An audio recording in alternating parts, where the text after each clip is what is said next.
तर बघा पहिला क्वेश्चन, खालील विधाने विचारात घ्या. पहिला दोन टॉपिकला मिक्स करून हा क्वेश्चन टाकलेला आहे, एक पार्लमेंटला आणि एक एमर्जन्सीला. तर पहिला बघा, स्टेटमेंट काय म्हणते आपल्याला, बरोबर नाही ही स्टेटमेंट ओळखायची आहे. हा बरोबर नाही क्वेश्चन हे करायचं आहे. तर राष्ट्रीय आणीबाणी समाप्त करण्याचा ठराव केवळ लोकसभेत पारित केला जातो. बघा एमर्जन्सीचा टॉपिक आहे, आपण एक 3 अँगलनं तो अभ्यास करतोय. एक तर पार्लमेंटमध्ये पण त्याला इनडायरेक्टली टच आहे, आणि दुसरी गोष्ट राष्ट्रपतीमध्ये पण, आणि एक स्वतंत्र आपण एमर्जन्सी टॉपिक आहे जो आपल्या कॉन्स्टिट्यूशनच्या 18व्या भागात आहे. बरोबर आहे, 18व्या भागामध्ये आहे. त्याच्यामध्ये 352 पासून 360 आणि एक जे आर्टिकल आहे 365 जे स्टेट्सशी संबंधित आहे, म्हणजे कर्तव्यांशी संबंधित. तर ते एवढे आर्टिकल्स कामाचे आहे. तर बघा 352 मध्ये एमर्जन्सी, जो नॅशनल एमर्जन्सी आहे, राष्ट्रीय आणीबाणी घोषित उद्घोषणा, प्रोक्लेमेशन ऑफ एमर्जन्सी म्हणतात त्याला. ओरिजिनल शब्द आपला कॉन्स्टिट्युशनली, पर आयोग कधी कधी कॉन्स्टिट्युशनली जे शब्द आहेत ना जशाच्या तसे विचारते.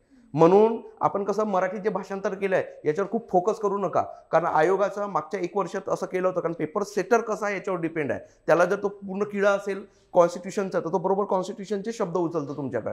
तर म्हणून हे प्रोक्लेमेशन ऑफ डिक्लेरेशन हा शब्द लक्षातच ठेवा, एमर्जन्सीसाठी वापरलेला आहे आपल्या कॉन्स्टिट्यूशनमध्ये.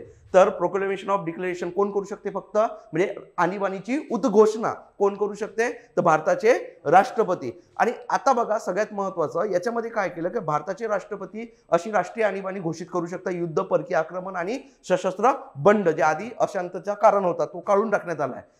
तर असा प्रोक्लेमेशन ऑफ डिक्लेरेशन केल्यानंतर ही जशा तशी आणीबाणी कंटिन्यू चालू राहत नाही. तर असा प्रोक्लेमेशन ऑफ डिक्लेरेशन डिक्लेअर केल्यापासून 1 महिन्याच्या आत आपल्या भारताच्या राष्ट्रपतींनी जो डिक्लेरेशन काढलाय त्या डिक्लेरेशनला आपली जी पार्लमेंट आहे, कोण, संसद, या संसद म्हणलं तर नेहमी लक्षात घ्या दोन्ही बायक्रमाला दोन्ही सभागृह येतील, राज्यसभा आणि लोकसभा.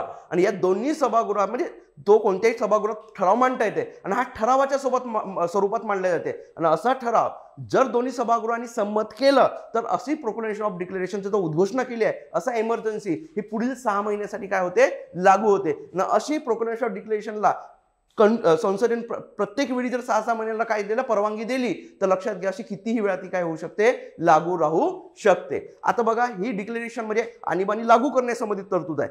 पण त्याच वेळेस लक्षात घ्या मूळ घटनेमध्ये आपल्या आणीबाणी माघार घेण्याचा अधिकार हे प्रोक्लेमेशन डिक्लेरेशननं दुसऱ्या डिक्लेरेशननं मागे घेता येत होता, आणि तो केवळ अधिकार कोणाला होता, राष्ट्रपतीला. परंतु आपली जी 44व्या घटना दुरुस्ती आहे त्याच्यानुसार आपले काही 3 कंडिशन टाकलेल्या आहेत. म्हणजे पहिले 2, एक आहे राष्ट्रपतीचं आहे, 2 आणि तिसरा कंडिशन्स काय आहे, तर बाबा अशी कोणतीही डिक्लेरेशन जर राष्ट्रपतीनं माघार घेतली नाही, सेकंड डिक्लेरेशन, तर भारताची जे काही संसदेमधला जे लोकसभा सभागृह एकमेव या सभागृहाने लोकसभा म्हणतो संसदेने जर ठराव पास केला तसं माघार घेऊ शकते. परंतु तिसरी कंडिशन काय टाकली सगळ्यात महत्वाची, जर लोकसभेचा जो महत्वाचा मुद्दा काय, लोकसभेने जर जसा ठराव साध्या बहुमताने ठराव पास केला तर ती डिक्लेरेशन काय केली जाते, माघार घेण्यावर राष्ट्रपतींवर काय असते, बंधनकारक असते. ही तिसरी कंडिशन. आणि दुसरी म्हणजेच काय सांगतं, 110 सदस्यांनी जर तशी मागणी केली लोकसभेला की बाबा आम्हाला एमर्जन्सी माघार घेण्याचा ठराव मांडायचा आहे, तर असं केल्यानंतर विशेष जे काही बैठक बोलवून त्याच्यामध्ये तो ठराव साध्या बहुमताने संमत करून तो काय केला जाऊ शकते, एमर्जन्सी माघार घेतल्या जाऊ शकते. ह्या 2 कंडिशन फक्त लक्षात ठेवा माघार घेण्यासंबंधी. आणि माघार घेण्यासंबंधी सगळं अधिकार आता फक्त कोणाला आहे, लोकसभेला आहे, 2 कंडिशन मध्ये. याचा अर्थ असं नाही की लोकसभेलाच करावं लागते, हे नाहीये बरं. केवळ लोकसभाच माघार घेऊ शकते असं नाहीये. राष्ट्रपती संसदेच्या लोकसभेनं माघार न घेता सुद्धा स्वतःहून काय घेऊ शकते, माघार घेऊ शकते. ना आयोग बरोबर फ्रेम करते असेच क्वेश्चन की केवळ फक्त, आणि मग आपल्याला काय वाटते आपण वाचलेलं असतं काय, फक्त लोकसभा, आणि तोच टिक करून येतो. म्हणून इथे एक एवढी गोष्ट लक्षात ठेवा की राष्ट्रपतीला पण आहे आणि संसदेचा कोण सभागृह, लोकसभा. बघा माघार घेण्यासाठी साधा बहुमत आहे आणि एमर्जन्सी 6 महिन्याच्या टप्प्यात लागू करण्यासाठी संसदेला दोन्ही सभागृहाला जो अधिकार आहे त्यामध्ये संसदेला अधिकार तो विशेष बहुमताने आहे. एवढं लक्षात ठेवा, विशेष बहुमत म्हणजे म्हणजे जो काही एकूण सभागृहाचे जेवढे सदस्य आहेत त्यापैकी मिनिमम 50% प्लस 1 उपस्थित असले पाहिजे, विशेष बहुमतामध्ये उपस्थितच असले पाहिजे. आणि जेवढे उपस्थित असतील 50% प्लस 1च्या जास्त, त्यानंतर त्याच्या किती 2/3 सभागृहांनी काय केलं, म्हणजे एकूण सभागृहाच्या 2/3नी जर तो बहुमत पास केला तर ते काय होते, विशेष बहुमत मानले जाते. ठीक आहे, त्यामुळे पहिली स्टेटमेंट ही पूर्णपणे बरोबर आहे. नंतर बघा राज्यसभा केवळ राज्यसभा अनुदानाच्या मागणी म्हणजे आपली जे काही अर्थसंकल्प वगैरे हे करतो त्याच्यामध्ये ग्रँट वगैरे मागल्या जातात, बरोबर आहे की नाही आहे? तर लक्षात घ्या, हा जो अनुदानाच्या मागणी संबंधित आहे जी काही आहे, राज्यसभा आणि लोकसभा या दोन्ही सभागृहामध्ये साधारण चर्चा होतात. काय होतात? चर्चा होतात. परंतु त्याच्यावर मतदान करण्याचा अधिकार केवळ आणि केवळ कोणाला आहे? फक्त लोकसभेला आहे. कोणाला आहे? लोकसभेला. राज्यसभा फक्त चर्चा करू शकते, मतदान करू शकत नाही. मतदान केवळ आणि केवळ लोकसभाच करू शकते. त्यामुळे ही स्टेटमेंट चुकीची आहे. त्यामुळे आपल्याला फक्त काय विचारलंय? बरोबर नाही. म्हणजे बरोबर नाही कोण आहे? तर हा बरोबर नाहीये. बघा, तुम्हाला पेपर थोडासा कठीण वाटला असेल पहिला, त्यामुळे तो कठीणच टाकण्यात आला, कारण तुम्हाला डेप लेवल जायला पाहिजे. कारण हेच तुम्हाला सांगतोय, आपल्याला कॉन्फिडन्स काय आयोगाचा की 10 प्रश्न येतात, 10चे 10 बरोबर येते असं आपल्याला वाटते. 10च्या तुम्ही पाहिले असेल 3-4 वर्षाच्या पेपरचा पॉलिटीला हा 10च प्रश्न एवढे घातक ठरायला लागलेले आहे. पहिले आपल्याला वाटे पंचायत राज 1-2 प्रश्न विचारतील, आता 3-3 प्रश्न विचारायला लागले पंचायत राजवर, 4 वर चालले गेलेले. त्याच्यामुळे तुम्ही असं घाई गडबडीत अभ्यास करून चालला, तुम्ही नाही केलं दुसरे कोणतरी करणारच आहेत अभ्यास. त्याच्यामुळे एकदम सूक्ष्म अवलोकन करावं लागते. पहिल्यांदा आपण पाहिलं तर भाग 4 पर्यंत 4A पर्यंत प्रश्न विचारत होते कंबाईनला, आता पूर्ण सिलेबसवरच कुठेही प्रश्न विचारतात. त्यामुळे त्या 6-7 प्रश्नासाठी एवढं भयानक भानगडी आहे आणि तुम्हाला खूप इम्पॉर्टंट आहे ते 6-7 मार्क. ठीक आहे. नंतर बघा, सेकंड क्वेश्चन आहे, स्थगन प्रस्तावाविषयी कोणते विधान सत्य आहे?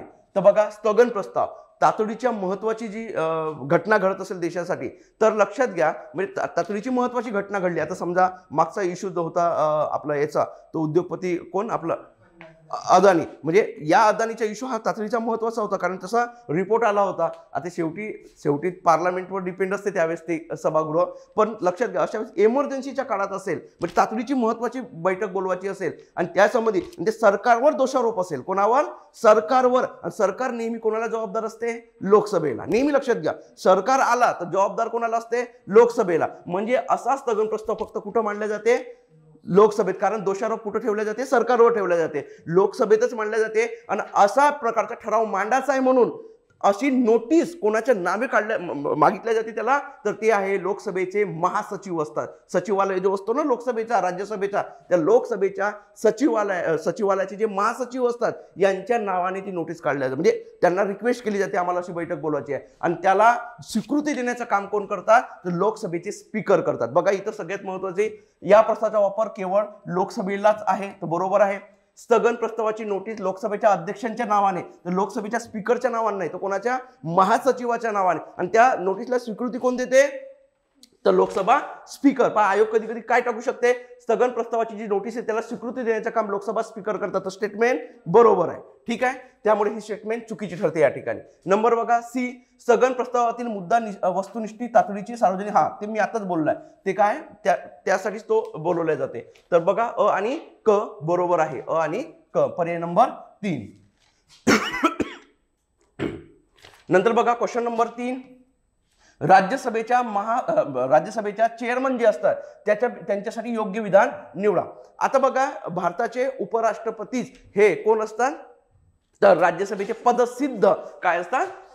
चेअरमन असतात किंवा सभापती असतात. हे 89 मध्ये सांगितलेलं आहे. बरं बघा, आपल्या भारताच्या उपराष्ट्रासंबंधित 63, 66 आणि 67 हे महत्वाचे इम्पॉर्टंट आर्टिकल्स आहेत. तर बघा, 63 सगळ्यात महत्त्वाचं आहे, भारतासाठी एक काय असतील? उपराष्ट्रपती असतील. डायरेक्टच विचार सांगितलं, जसा आर्टिकल 52 मध्ये सांगितलंय की भारतीय संघराज्यासाठी एक काय असतील? राष्ट्रपती असतील. तसेच 63 मध्ये काय सांगितलंय? भारतीय संघराज्यासाठी एक काय असतील? उपराष्ट्रपती. याच्यात त्यांनी काही बोलले नाही की तेच राज्यसभेचे चेअरमन वगैरे असतील असं सांगितलं नाही. कारण आयोग कधी कधी काय काय सांगते, 63 मध्ये भारताच्या संघराज्यासाठी एक उपराष्ट्रपती असतील आणि तेच काय असतील? आपल्या राज्यसभेचे चेअरमन असतील. स्टेटमेंट काय ठरते? चुकीची ठरते त्यावेळेस. कारण 63 मध्ये नाही सांगितलं, ते कसं सांगितलं? कुठं सांगितलंय? 8 नाही, इथं फक्त उपराष्ट्रपती असतील सांगितलंय. आणि त्याच्यानंतर 66 मध्ये निवड कशी होते? एकसंक्रमणी प्रमाणशीर पद्धत कशी असते? पात्रता काय असेल? हे सगळे 66 मध्ये सांगितले जाते. आणि टर्न ओव्हर सांगितलं, म्हणजे त्यांचा कार्यकाळ सांगितलाय 67 मध्ये. या दरम्यान आपल्या घटनेमध्ये डायरेक्ट एक्सप्लेन केलं नाहीये इम्पिचमेंट. इम्पिचमेंट म्हणजे काय? महाभियोग. बघा, महाभियोग जर तुम्हाला काही वाटत असेल, पुस्तकात कुठेही काही लिहिलं असेल, महाभियोग केवळ आणि केवळ भारताच्या राष्ट्रपतीसाठीच असतो, इतर कोणासाठीही नसतो. ना सुप्रीम कोर्ट, ना हायकोर्ट, ना इलेक्शन कमिशन, ना कॅग. कारण तुम्हाला सांगतोय, त्यांना महाभियोगासारखी पद्धत नाव लिहिलेलं आहे. काय? महाभियोगासारखी. तर आपल्याला काय वाटते, महाभियोगासारखी म्हणजे तसा होत नाही ना, म्हणजे ही व्यक्ती याच्यासारखी दिसते म्हणजे तीच आहे का? नाही आहे. महाभियोग केवळ आणि केवळ कोणाला आहे? राष्ट्रपतीला. उपराष्ट्रपतीला महाभियोग हा शब्दही वापरला नाही, फक्त पदावरून दूर करण्याची थोडी प्रोसेस सांगितली, अजून तर कोणावर झालेली नाहीये. तर सांगितलं आहे की जे काही 2 सभागृह असतील तर भारताच्या उपराष्ट्रपतीला राज्यसभेचे चेअरमन म्हणून पदावरून दूर करता येत नाही, तर उपराष्ट्रपती म्हणूनच, व्हाईस प्रेसिडेंट म्हणूनच पदावरून दूर केले जाते. आणि असे भारताचे जे काही व्हाईस प्रेसिडेंट असतील, आमची जे काही पार्लमेंट असेल, या पार्लमेंटचा जो राज्यसभा आहे, या राज्यसभेतच प्रथमतः तो काय मांडावा लागते? तो विधेयक मांडावा लागते, म्हणजे तो प्रस्ताव मांडावा लागते. राज्यसभेतच प्रथमतः मांडावा लागते उपराष्ट्रपतीसाठी. बरं, आणि तो राज्यसभेत कोणत्या मेजॉरिटीने संमत झाला पाहिजे? इफेक्टिव्ह मेजॉरिटीनं. मी जेव्हा ते बॅच चालवले तेव्हा सगळं सांगणार होते. मेजॉरिटी आपल्याला तुम्हाला वाटते simple majority, absolute majority, special majority आणि इफेक्टिव्ह मेजॉरिटी. तुम्हाला स्पेशल मेजॉरिटी एकच प्रकारची आहे. स्पेशल मेजॉरिटी किती प्रकारची आहे? 4. पुन्हा त्याच्या 4 प्रकार पडतात. इफेक्टिव्ह मेजॉरिटी जर विचार केला, इफेक्टिव्ह मेजॉरिटी म्हणजे काय? सभागृहात जेवढे सदस्य असतील म्हणजे सभागृहामध्ये, समजा आता आपल्या लोकसभेला किती आहेत? 543. त्याच्यापैकी वॅकंट सीट्स मायनस करावं लागतं. वॅकंट म्हणजे त्याच्यामध्ये मृत्यू झाला असेल, राजीनामा झाला असेल, किंवा त्यांना निलंबन केलं असेल, डिसमिस केलं असेल सभागृहानं, म्हणजे ते पद ऑलरेडी काय आहे? रिक्त आहे. रिक्त पद याच्यातून मायनस केले जातात. समजा रिक्त पदे किती आहेत? 3 आहेत, म्हणजे 3 मायनस केले, 543 पैकी -3 तर किती होता? 540. याला म्हणतात इफेक्टिव्ह नंबर म्हणतात. याला काय म्हणतात? Effective number. आणि या इफेक्टिव्ह नंबर काढल्यानंतर काय करावं लागते? 50% + 1 विशेष बहुमत घ्यावं लागते, म्हणजे ॲब्सोल्यूट मेजॉरिटी घ्यावं लागते. मग याच्या 50% + 1 जो आकडा आहे त्याला काय म्हटलं जाते? इफेक्टिव्ह मेजॉरिटी, प्रभावी बहुमत. असे भयानक पद्धती आहे, पुस्तकात डायरेक्ट सांगितलेले नाही आहेत त्या गोष्टी. तर हे लक्षात घ्या. म्हणजे उपराष्ट्रपतीला पदावरून दूर करताना राज्यसभेचा ठराव मांडतात आणि तो कोणत्या मेजॉरिटीने पास होते? इफेक्टिव्ह. आणि इफेक्टिव्हनं पास झाल्यानंतर तो कोणाकडे जाते? लोकसभेकडे. आणि लोकसभेकडे कोणत्या बहुमताने? साध्या बहुमत. ही प्रोसेस आहे उपराष्ट्रपतीसाठी. ठीक आहे. तर बघा, पहिली स्टेटमेंट काय म्हणते? घटनेच्या अनुच्छेद 89 अन्वये भारताचा उपराष्ट्रपती हा राज्यसभेचा पदसिद्ध काय असतो? चेअरमन असतो, सभापती. स्टेटमेंट बरोबर आहे. उपराष्ट्रपतीच केवळ सभापती या नात्याने पदावर दूर करता येते. आताच बोललोय काय म्हणून? उपराष्ट्रपती म्हणून दूर करता येते. स्टेटमेंट चुकीची आहे. संयुक्त बैठकीचे अध्यक्षस्थान उपराष्ट्रपती सभापती या नात्याने भूषवतात. तर लक्षात घ्या, जी जॉईंट सिटिंग असते आपल्या कॉन्स्टिट्यूशन मध्ये 108 मध्ये सांगितलेलं आहे, आपल्या घटनेच्या याच्यामध्ये सांगितलंय की जेव्हा आपले विधेयक असतात त्या विधेयकामध्ये मतभेद झाल्या. बघा, विधेयकामध्ये मतभेद कोणत्या विधेयकात मतभेद होऊ शकत नाही? तर घटनादुरुस्ती विधेयक मतभेद होऊ शकत नाही, धन विधेयकात मतभेद होऊ शकत नाही. तुमचं सामान्य विधेयक, तुमचा कामते जो हे विधेयक, वित्तीय विधेयक 1 आणि वित्तीय विधेयक 2 याच्यासाठीच काय बोलवलं जाऊ शकते? संयुक्त बैठक 108 नुसार. आणि नेहमी संयुक्त बैठकीचे अध्यक्षस्थान हे कोण असतात? लोकसभेचे चेअरमन, त्यांच्या अनुपस्थित डिप्युटी चेअरमन आणि त्यांच्या अनुपस्थित डिप्युटी स्पीकर आणि त्यांच्या अनुपस्थितीत कोण असतात? Vice chairman. म्हणजे बघा, लोकसभेचे एक तर स्पीकर असतील, मी चेअरमन बोललो सॉरी, आणि नाही तर लोकसभेचेच काय असतील? डिप्युटी स्पीकर असतील, आणि तेही अनुपस्थित असतील तर राज्यसभेचे कोण असतात? Vice chairman. कोण असतात? Vice chairman. कधीही उपराष्ट्रपती सभापती नात्याने चेअरमन पद तिथले अध्यक्षस्थान भूषवू शकत नाही. त्यामुळे ही सुद्धा स्टेटमेंट काय ठरते? चुकीची. आणि आपल्याला फक्त कोणतं एकच आहे बरोबर, तो म्हणजे अ. नंतर बघा, क्वेश्चन नंबर 4, धनविधेयकाबाबत योग्य विधाने ओळखा. धनविधेयक. आता बघा, या धनविधेयकाबाबतीत एक गोष्ट सगळ्यात महत्वाचा, एकूण 2 आर्टिकलचा तुम्हाला अभ्यास करावा लागते. 109 आणि 110 2 आर्टिकलचा तुम्हाला अभ्यास करावा लागते. पहिली गोष्ट 108चा पहिलं पाठ कॉन्स्टिट्यूशन मध्ये थोडं झालं इकडे तिकडे, काही गोष्टी दुसऱ्या आर्टिकल मध्ये सांगितलं, पहिले सांगायचं. तर बघा, 110 मध्ये 1, 110 2, 110 3 आणि 110 4 या सब आर्टिकल्स लक्षातच ठेवा तुम्ही. एकदम सोपं सांगतोय. 110 मध्ये 1 मध्ये काय सांगितलंय? धनविधेयकाची व्याख्या डिफाईन केलाय. धनविधेयक नक्की कोणाला म्हणायचा हे 110 1 मध्ये केलेलं आहे. आणि तुम्हाला माहित आहे, एवढ्या सब क्लॉज विचारतात. गट क सारख्या परीक्षेला सब क्लॉज विचारत आहे आयोग. एवढं डिटेलमध्ये चाललाय आयोग आता, आणि कुठल्याही याला जात नाही. जे व्हेरी इम्पॉर्टंट आहेत ना, तेवढ्याच याला ते डिटेलमध्ये चालले आयोग. तर लक्षात घ्या, 110 1 मध्ये धनविधेयकाची व्याख्या सांगितली आहे. 110(2) मध्ये धनविधेयकाची अपवाद सांगितला. अपवाद म्हणजे काय, तो दिसते धनविधेयकासारखा पण तो धनविधेयक असणार नाही. म्हणजेच कोणत्या प्रकारचे, समजा पेनल्टी असेल, लायसन्सची फी असेल, यांना सगळ्यात कशात टाकल्या, अपवादामध्ये सांगितल्या. आणि नंबर 3, जर तो धनविधेयक आहे किंवा नाही असा प्रश्न उपस्थित झाला तर लक्षात घ्या, त्याचा अंतिम निर्णय कोण देईल, लोकसभेचे स्पीकर देतील. कोण देतील, लोकसभेचे स्पीकर देतील. आणि त्यांची दिलेला निर्णय भारताच्या कोणत्याही न्यायालयात काय देता येत नाही, आव्हान देता येत नाही. आणि नंबर 4 काय म्हणते, कोणताही धनविधेयक हा धनविधेयक आहे असं ऑथेंटिक सुद्धा कोण करतील, लोकसभेचे स्पीकर. अशा 4 सब क्लॉज लक्षात ठेवा. आता बघा 109 मध्ये काय सांगितलंय, प्रोसेस सांगितलंय की धनविधेयक सहमत कसं आहे. धनविधेयक नेहमी लक्षात घ्या, लोकसभेतच प्रथमतः मांडता येते. लोकसभेत मांडायच्या आधी त्याला पूर्व परवानगी कोणाची लागते, भारताच्या राष्ट्रपतीची. कारण तो, आणि भारताच्या राष्ट्रपती तेव्हाच त्याला पूर्व परवानगी देऊ शकतात का लोकसभेत मांडण्यासाठी, जेव्हा लोकसभेच्या स्पीकरने त्याला काय केलाय, ऑथेंटिक केलाय. 104 नुसार, 110(4) नुसार काय केलाय, ऑथेंटिक केलाय. तो काय आहे, धनविधेयक. तो धनविधेयक आहे असं ऑथेंटिक करतील कोण, लोकसभा स्पीकर. प्रोसेस कशी चालते बघा, हा धनविधेयक आहे, याला पहिले ऑथेंटिक करतील, हा धनविधेयक आहे. कोण, लोकसभा स्पीकर. नंतर कोणाकडे जाईल, राष्ट्रपतीकडे. राष्ट्रपती परवानगी देतील, बाबा कुठं मांडा, लोकसभेत मांडा. आणि मग तो प्रथमतः लोकसभेत मांडला जाईल. लोकसभेत साध्या बहुमताने सहमत झाला तर कोणाकडे जाईल, राज्यसभेसाठी. राज्यसभेत तो काय कंडिशन, 14 दिवसाची कंडिशन आहे. या 14 दिवसाच्या संमती द्या, काय करायचं करा, नाही तर लोकसभेने संमत केलं, राज्यसभेने समजले जाते. लोकसभा काय करतो, राष्ट्रपती. आणि राष्ट्रपती जोड पर्याय काय, त्याला संमती बी देऊ शकते, नकार बी देऊ शकते.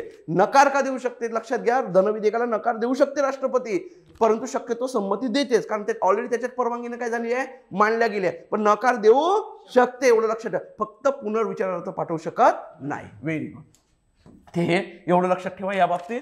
तर प्रथम लोकसभेत मांडता येते, व्हेरी गुड, बरोबर आहे. फक्त लोकसभेतील सदस्यांमार्फत तर फक्त मंत्री मांडू शकतात. बघा पुन्हा सभागृहाच्या सदस्याचे 2 प्रकार पडतात, एक सरकारी सदस्य आणि खाजगी सदस्य. सरकारी सदस्य म्हणजे काय, जे केवळ मंत्री झालेले आहेत, म्हणजे एकाच पक्षाचे 10 पक्षाचे मिळून पण मंत्री होऊ शकतात, बरोबर आहे. काही सदस्य जे मंत्री होत नाही, म्हणजे बीजेपी सत्तेवर आहे, सगळेच खासदार मंत्री आहेत का, नाही. तर जेवढे मंत्री झाले त्यांना सरकारी सदस्य म्हणलं जाते. आणि धनविधेयक हा नेहमी कोण मानू शकतो, मंत्रीच मानू शकते. म्हणजे सरकारी विधेयक आहे कोणता, धनविधेयक. धनविधेयक हा सरकारी विधेयक आहे, त्यामुळे लोकसभेचे सगळे सदस्य मांडू शकत नाही, म्हणून स्टेटमेंट चुकीची आहे. राज्यसभेत केवळ पंतप्रधानाच्या संमतीने मांडता येते. मग अशीच सांगितलं, राज्यसभेचा नाही, हा कोणाचा आहे, लोकसभेचा. नाही तर कोण पाहिजे, आपले भारताचे प्रेसिडेंट. Very good. चला, म्हणजे हे सुद्धा स्टेटमेंट चुकीचं आहे, फक्त अ बरोबर आहे, विधान अबरोबर एकच आहे. बघा छोट्या छोट्या चुका आहेत त्या हे झाल्या पाहिजे. आपण हे टाकण्याचं कारण म्हणजे 100 वर्ष झाले आहे कोणाला, लोकलेखा समितीला, पब्लिक अकाउंट कमिटी, आणि एक महत्वाची तिच्या आधीच्या इस्टिमेट कमिटी, जिला लोक अंदाज समिती म्हणतो आपण. बघा दोघांचाही फरक काय आहे, याच्यामध्ये तुमची ही रिव्हिजन होऊन गेली पाहिजे. याच्यामध्ये बघा, एक आहे इस्टिमेट कमिटी आणि एक आहे आपली पब्लिक अकाउंट कमिटी. तर बघा इस्टिमेट कमिटीची स्थापना 1921 ला झालेली होती, परंतु नंतर स्वतंत्र भारतात जॉन मथाईच्या सल्ल्याने, म्हणजे जॉन मथाई समितीच्या शिफारशीने इस्टिमेट कमिटीची स्थापना झाली. आणि इस्टिमेट कमिटीमध्ये एकूण सदस्य किती असतात, 30 असतात. आणि 30च्या 30 कुठले असतात, लोकसभेचे असतात. आणि 30 सदस्य एकल संक्रमणीय प्रमाणशील प्रतिनिधित्वाच्या पद्धतीनुसार लोकसभेचे सदस्य आपल्यापैकी 30 सदस्यांची काय करतात, निवड. कोणताही मंत्री या 30 सदस्यामध्ये सदस्य राहू शकत नाही. म्हणजे मंत्री सदस्य नाही म्हणजे तो का नाही राहू शकत, चेअरमॅन राहू शकत नाही, म्हणजे अध्यक्ष त्या समितीचे राहू शकत नाही. कोणताही मंत्री सदस्य राहू शकत नाही आणि अध्यक्ष. आणि हिचा मुख्य काम काय आहे मित्रांनो, हिचा मुख्य काम आहे, जो काही अर्थसंकल्प म्हणजे आपला इस्टिमेटच आहे ना तो एक प्रकारचा, तो नक्की अर्थसंकल्पानुसार जे आकडेवारी दिलाय त्याच्यावरच खर्च झालाय की नाही झाला याची तपासणी करणे, म्हणजे अर्थसंकल्पाची तपासणी करणे कोणाचं काम आहे, एस्टिमेट कमिटीचा. पब्लिक अकाउंट कमिटी म्हणजे लोक काय म्हणतो मराठीत त्याला आपण, लोकलेखा समिती. हे लोकलेखा समितीची स्थापना 1919च्या कायद्याने झालेली होती. तर ह्या 1919च्या कायद्यानुसार 1921 ला जे काही झाली होती, आता 22 ला झाली होती, जे काही म्हणतो ते 22-23 ला, तर त्यावेळी जी झाली होती. तर आता हिची जे काही स्ट्रक्चर आहे तो किती सदस्यांचा आहे, 22 पैकी लोकसभेचे 15 असतील आणि राज्यसभेचे 7, आणि 15 सदस्य एकल संक्रमणीय प्रमाणशील प्रतिनिधित्वामार्फत लोकसभेचे सदस्य निवडून देतील आपल्यापैकी. किती सदस्यांना, 15 ला. आणि 7 सदस्य हे राज्यसभेचे जे चेअरमन आहेत ते काय करतील, नामनिर्देशित करतील. हा महत्वाचा आहे, ठीक आहे. आणि कोणताही सदस्य हा कोणताही मंत्री सदस्य राहू शकत नाही, म्हणजे तो काय नाही राहू शकणार, अध्यक्ष किंवा चेअरमॅन राहू शकणार नाही. आणि दुसरी गोष्ट, हिचं काम काय, जो कॅग दरवर्षी अहवाल देतो, बरोबर आहे, सरकारने बरोबर खर्च केला की नाही, तो कॅग अहवाल कोणाला देतो? राष्ट्रपतीला. आणि तो राष्ट्रपती कोणाकडे पाठवतो? या लोकलेखा समितीकडे. आणि लोकलेखा समितीचं मुख्य काम काय आहे? तर लक्षात घ्या, कॅगने दिलेल्या रिपोर्टचा काय करणं? पुन्हा तपासणी करणे. एवढी आपली स्ट्रक्चर आपल्या कॉन्स्टिट्यूशनवाल्यांनी बनवून ठेवली होती बघा. म्हणजे आपण म्हणतो ना आमच्या देशाला काय दिलं कॉन्स्टिट्यूशन, एवढं जबरदस्त ह्या गोष्टी देऊन ठेवल्या. कुठलीही गोष्ट एकाच ठिकाणी लटकवून ठेवली, बरोबर रोटेशन फिरवलं आहे, सगळं जनतेजवळ आणून ठेवलेलं आहे सगळ्या गोष्टी. ठीक आहे, तर हे आहे या ठिकाणी. ठीक आहे, लक्ष द्या. जॉन मथाईच्या शिफारशीनुसार स्थापना. तर जॉन मथाईची शिफारशीनुसार कोणत्या समिती स्थापना झाली आहे? इस्टिमेट. त्यामुळे चुकीची ठरते. लोकसभेतील आणि राज्यसभेचे मिळून 30 सदस्य. तर लक्षात घ्या, लोकसभेचे आणि राज्यसभेचे सदस्य मिळून किती? 22 सदस्य. बरोबर आहे ना? म्हणजे हे चूक आहे. लोकलेखा समिती अंदाज समितीची जुडी बहीण म्हणल्या जाते. बरोबर आहे, जुडी बहीण म्हणल्या जाते. आणि या समितीच्या अध्यक्षा विरोधी पक्षाचा नेता असतो. 1967 मीनू मसानी यांची पहिल्यांदा. आणि हा संकेत आहे, घटनात्मक आहे का रे? नाही, आयोग कधी कधी विचारू शकते. हा संकेत आहे. 67-68 पासून, म्हणजे 66-67 पासून झाला होता. 67 ला पहिल्यांदा मीनू मसानी यांची निवड करण्यात आली होती. कोणाची? मीनू मसानी. त्यामुळे हे सुद्धा स्टेटमेंट काय आहे? बरोबर आहे. आणि आपल्याला अचूक निवडा म्हणलाय. क आणि डच बरोबर पाहिजे फक्त आपल्याला. क आणि ड, पर्याय नंबर 4. चला, नंतर आहे क्वेश्चन नंबर 6. विधान बरोबर कोणतं आहे ते ओळखायचं आहे. विधान परिषद हे वरिष्ठ सभागृह. भाग 6 मध्ये आपलं काय दिलेलं आहे? सगळं स्टेट सिस्टीम दिलेली आहे बघा. 4 पर्यंत सगळं बेसिक आहे आपला. 5 पासून सगळी सिस्टीम दिली आहे. 5 मध्ये युनियन सिस्टीम आहे, 6 मध्ये स्टेट सिस्टीम आहे, 7 काय झालाय? रद्द झालाय. आपली 1957 जी घटनादुरुस्ती झाली त्याच्यानुसार 7वी घटनादुरुस्ती. 8 हा केंद्रशासित प्रदेश आहे. 9 सुद्धा रद्द केला होता 7व्या घटनादुरुस्तीनं. पुन्हा 73व्या घटनादुरुस्तीने तो जिवंत करण्यात आलाय. आणि 9 मध्ये काय आहे आता सध्या? स्थानिक स्वराज्य संस्था. सिस्टीमच आहे. 9A मध्ये काय? नागरी स्थानिक स्वराज्य संस्था. अशा प्रकारे दिलेला आहे. आता बघा, हे बरोबर आहे. खालीपैकी कोणते विधान बरोबर आहे? विधान परिषद हे वरिष्ठ सभागृह आहे. तर या 6 मध्ये आपण जर बघितलं, भाग 6 मध्ये सगळी स्टेट सिस्टीम दिलेली आहे. आणि या स्टेट सिस्टीमचा जे काय म्हणतो 168 पासून काय होते सिस्टीमला सुरुवात. 213 पर्यंत सिस्टीम दिलेली आहे. बरोबर आहे की 12 पर्यंत. मग 168 मध्ये 168 मध्येच काय सांगितलंय सगळ्यात महत्वाचं? की बाबा एक काय असेल? प्रत्येक स्टेटला एक काय असेल? विधिमंडळ असेल. विधानसभा नाही शब्द वापरलाय, काय? विधिमंडळ. आणि हा विधिमंडळ काय असेल? एक तर एकगृही असेल किंवा द्विगृही असेल. आणि दुसरे कोण असतील महत्वाचे? गव्हर्नर, राज्यपाल. आणि 69 मध्ये काय सांगितलं? 169 मध्ये की बाबा एखाद्या राज्यात विधान परिषद ठेवायची की नाही ठेवायची ही सर्वस्वी डिपेंड, म्हणजे नसेल तर निर्माण करायची आहे आणि असेल तिला नष्ट करायचं. हा सगळं अधिकार आम्ही कोणाला देतो? संसदेला. पण त्यात कंडिशन काय टाकली आहे? संसद तेव्हाच करू शकेल जोपर्यंत त्या स्टेटच्या विधानसभेने विशेष बहुमताने ठराव काय करत नाही?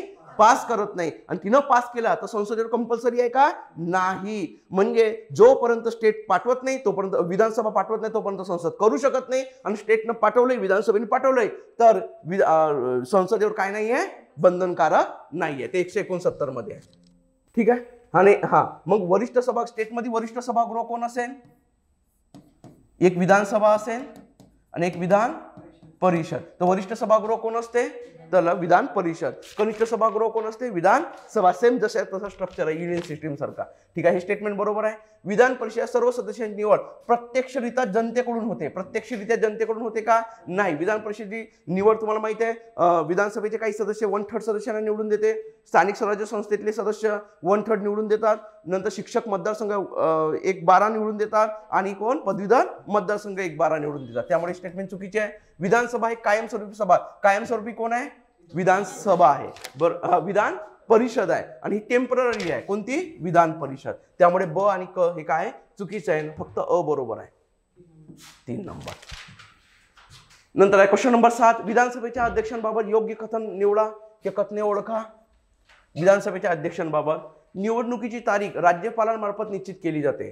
तर लक्षात बा, विधानसभेच्या स्पीकर म्हणतो आपण त्याला प्रेसिडिंग ऑफिसर म्हणले जाते. खूप महत्वाची पोस्ट असते राज्यसभा आणि लोकसभेसाठी, विधानसभा आणि विधान परिषदेसाठी. याला म्हणतात प्रेसिडिंग ऑफिसर. Presiding officer. आपल्या मराठीमध्ये त्याला म्हणले जाते पीठासीन अधिकारी. बघा, कोणताही पीठासीन अधिकारी होण्यासाठी तो पहिले त्या सभागृहाचा काय पाहिजे? सदस्य. निवडून आला म्हणजे तो सदस्य होते का? नाही. आपल्या याच्यामध्ये मूळ काय आहे? शपथ पाहिजे.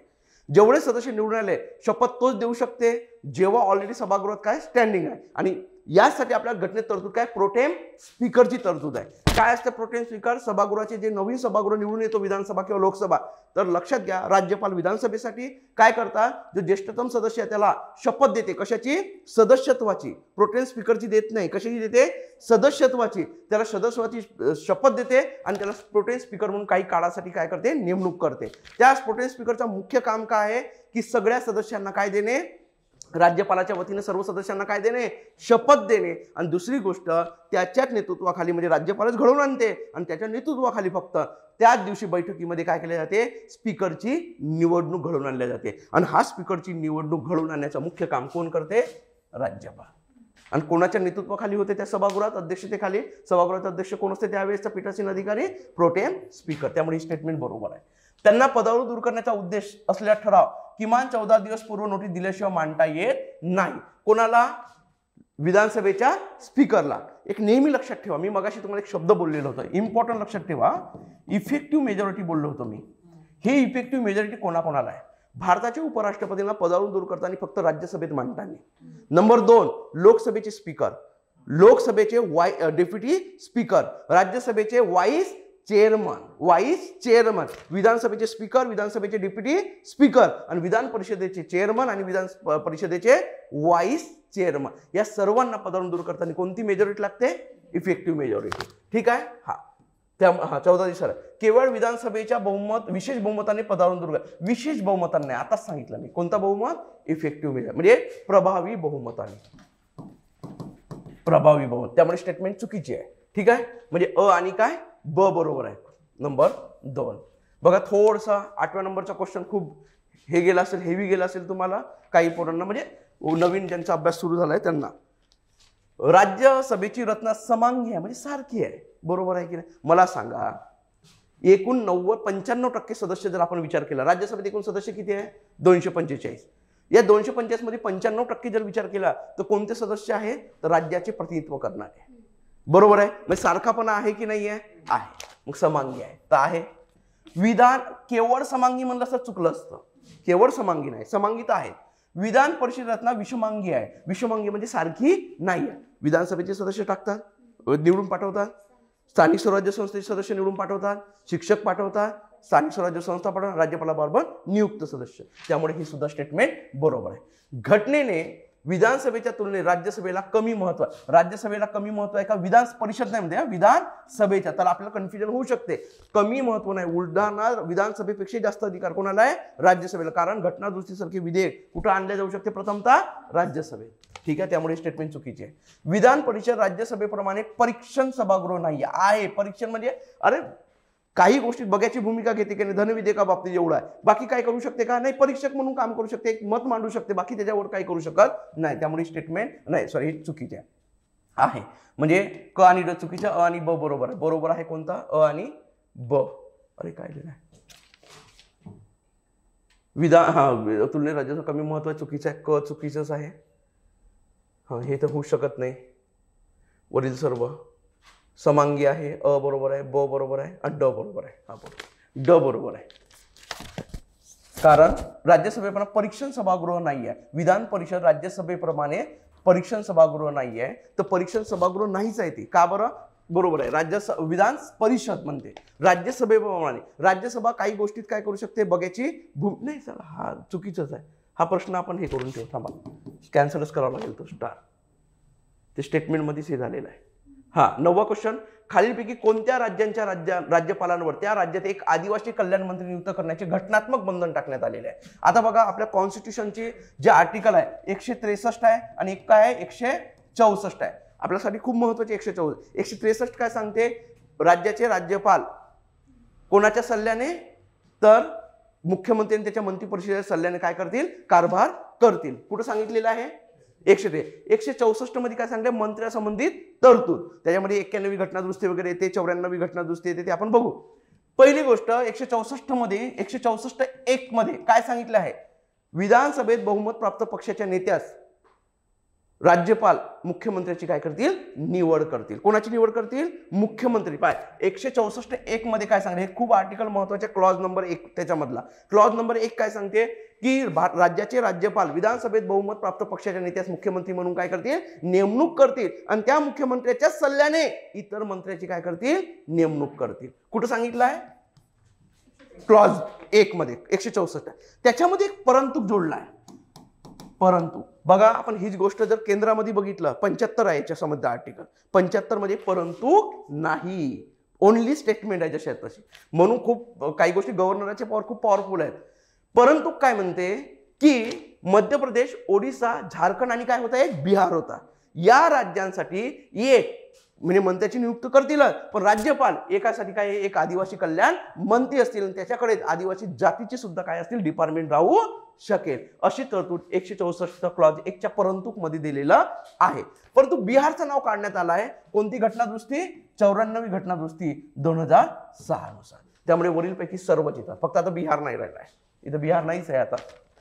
चला 10 नंबरचा क्वेश्चन बघा.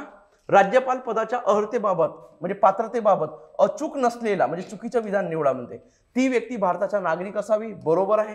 तिने वयाची 35 वर्ष पूर्ण केलेली असावी, ठीक आहे, त्यामुळे चुकीचे आहे. घटनेत नमूद केल्याप्रमाणे ती राज्याबाहेरील व्यक्ती असावी. घटनेत नमूद नाही आहे, तो काय आहे, संकेत आहे. संकेताप्रमाणे ती राज्याच्या बाहेरची असावी, ठीक आहे. त्यामुळे क सुद्धा काय आहे, चुकीचं आहे, फक्त अ बरोबर आहे. मग अचूक नसलेली म्हणते, मग अचूक नसलेलं ब आणि क आहे. चला, हे झाले पोल्ट्रीचे क्वेश्चन.